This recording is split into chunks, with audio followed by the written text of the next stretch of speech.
L'ouverture près de Tours du premier centre de déradicalisation. Des lieux sont déjà en fonctionnement ici ou là, à l'initiative d'associations notamment. Cette fois, il s'agit bien du projet gouvernemental. Le centre accueille ses premiers pensionnaires dans quelques jours. Quelles conditions de séjour et surtout quel programme, quel quotidien sur place? Sophie Rodier, Benjamin Poulain. Le modèle de ce centre, c'est l'internat. Des bâtiments spacieux, entourés de grilles. À l'intérieur, chaque pensionnaire est logé dans une chambre individuelle. Voici l'une d'elles.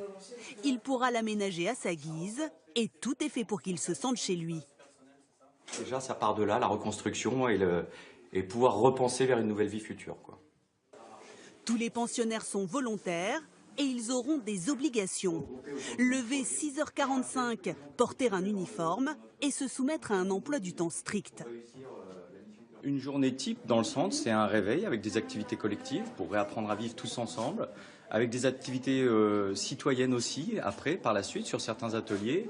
Un retour à la formation générale si besoin, parce que tous n'en auront pas besoin. Ce sera réellement adapté et individualisé à chacun. Donc voici une salle de cours où les volontaires... Leur journée commence ici dans les salles de cours.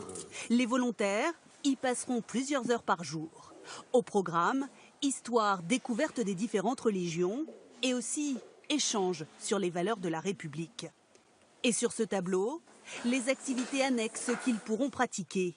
Poterie, vélo, culture générale, slam, une forme de rap, capoeira, une danse brésilienne et du sport.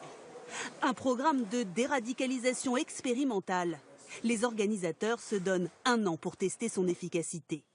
Chaque semaine se terminera par une levée de drapeau à laquelle les pensionnaires doivent participer. Nous souhaitons évidemment qu'ils soient fiers de vivre dans notre République. Nous avons un certain nombre de publics qui peuvent se sentir, pour des raisons diverses, exclus de la société. Nous voulons, dans notre programme, contribuer à ce qu'ils se sentent partie prenante de la société française. Et pour sécuriser le domaine, 18 caméras de vidéosurveillance. Dans un premier temps, les pensionnaires auront le droit de sortir, mais toujours accompagnés. Dans le village, le centre situé juste à côté d'une zone pavillonnaire suscite l'inquiétude des riverains. Là, c'est un centre expérimental. Normalement, quand on ne sait pas les risques que ça représente, on met pas ça au milieu d'une population, au milieu de maisons, avec un abri de bus pour les enfants juste au bout du grillage. On sait que Daesh, que ce soit Daesh ou à l'époque Al-Qaïda, ils fonctionnaient avec des cibles. Bon, là, c'est un premier centre en France comme celui-ci, c'est une cible. Dès la semaine prochaine, les premiers pensionnaires s'installeront dans ce centre pour une durée de 10 mois. Dans le groupe, une majorité de jeunes femmes.